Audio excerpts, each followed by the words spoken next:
નમસ્કાર. આજે આપણે ભક્તિ અને પ્રેમના એક એવા કાવ્યમાં ડૂબકી મારવાના છીએ જે સદીઓથી ગવાતું આવ્યું છે અને એ છે સંત કવયત્રી મીરાબાઈનું પદ મોરલી. ચાલો એને સાથે મળીને સમજીએ. શરૂઆત કાવ્યની પહેલી જ પંક્તિથી કરીએ. અત્યારે કોઈ સમજૂતી નહીં, બસ આ શબ્દોને અનુભવો. વાગે છે રે વાગે છે, વૃંદાવન મોરલી વાગે છે. કલ્પના કરો, વૃંદાવનમાં કંઈક દિવ્ય થઈ રહ્યું છે, એક વાંસળીનો સૂર ગુંજી રહ્યો છે.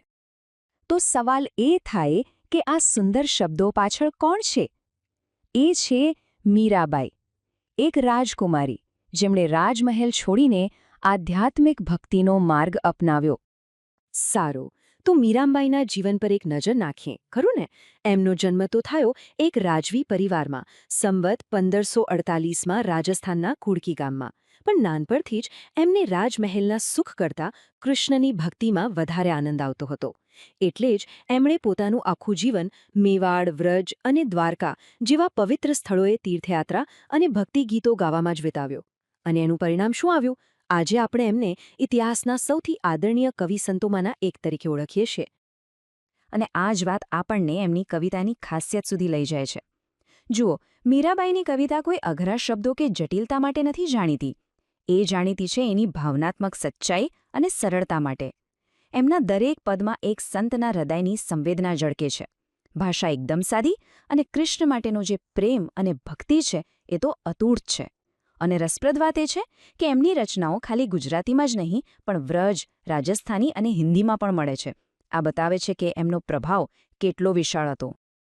તો કવયત્રીને તો આપણે થોડા ઓળખ્યા, હવે પાછા કાવ્ય પર આવીએ.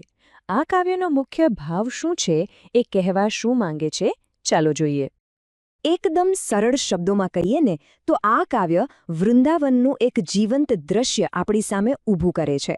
એક એવું દ્રશ્ય જ્યાં બધું જ કૃષ્ણમય છે.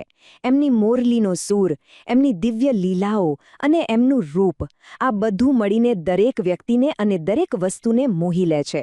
આખા કાવ્યનો મુખ્ય સાર આ જ છે, એક એવું દિવ્ય આકર્ષણ જેમાંથી કોઈ બચી શકતું નથી. ચાલો તો પછી હવે આપણે આ કાવ્યની અંદર ઉતરીએ. આપણે એક પછી એક પંક્તિને સમજીશું, બિલકુલ એવી રીતે જાણે ક્લાસમાં કોઈ પાઠ ભણતા હોઈએ. ફરીથી એ જ પંક્તિઓ, પણ આ વખતે આપણે એના અર્થમાં ઊંડા ઉતરીશું. વાગે છે રે વાગે છે, વૃંદાવન મોરલી વાગે છે, તેનો નાદ ગગનમાં ગાજે છે. અહીં ધ્યાન આપજો, કાવ્યની શરૂઆત ધ્વનિથી થાય છે. પણ આ કોઈ સામાન્ય સંગીત નથી. કૃષ્ણની મોરલીમાંથી જે સૂર निकले છે ને, એ ખાલી ધરતી પર નથી.